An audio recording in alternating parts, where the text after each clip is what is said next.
project has been initiated by the President Blatter. Of course, one of the FIFA's president. Господин президент, в своем выступлении вы подчеркнули, что нашему детскому футболу будет оказана помощь. Если можно, какая конкретно? Спасибо. It depends on the needs of the national association. Here, in this case, Tajikistan. We will do something very special for the youth football, but they have to identify what they are needed.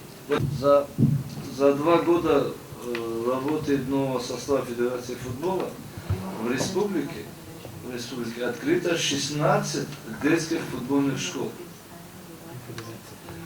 Все они зарегистрированы при Федерации, зарегистрированы в Министерстве юстиции.